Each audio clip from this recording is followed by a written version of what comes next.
Let's also get in then Kishore Narne. He's Associate Director, Head Commodities and Currencies at Motilal Oswal, and he joins us live on the show.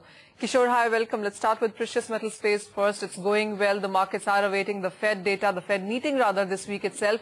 What are you expecting from the Fed and how would that impact the space?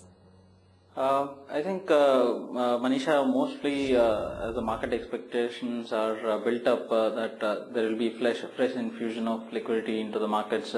So the dollar is right now trading slightly weaker on that basis. So that is actually pushing up the dollar gold prices.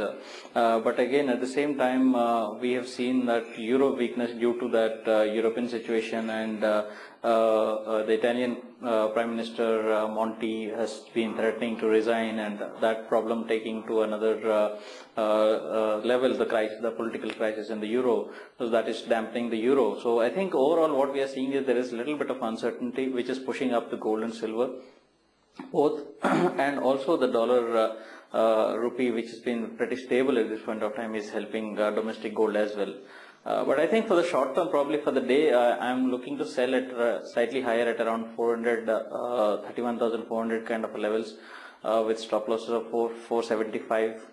Look for small corrections towards 200, 250. But I think on a medium term, if you are looking at a couple of days or maybe a week or so, I think any dips towards 31, 200, 250 should be seen as a buying opportunity.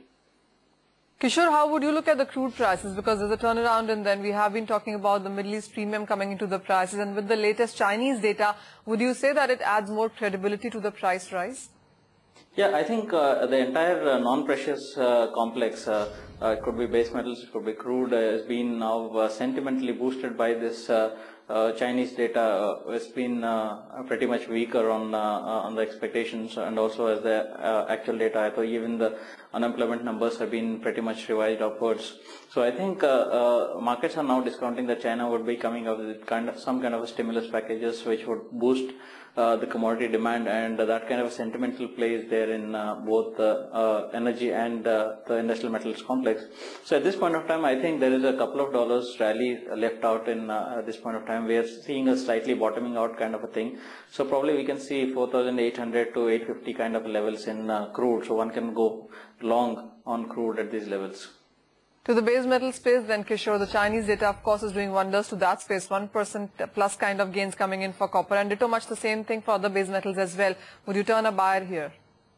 Yes, I think even a couple of rupee drop in copper should be an excellent buying opportunity. Even if the drop doesn't come, probably even at 444, 445 levels, one should be entering copper with targets of around 450, 452 on the higher side. That is again for today or tomorrow, the couple of days kind of a strategy. But even on a medium term, one can look at 460 kind of levels on copper. So if you are looking at a 15 days kind of a perspective, so there is a good return to be made in copper.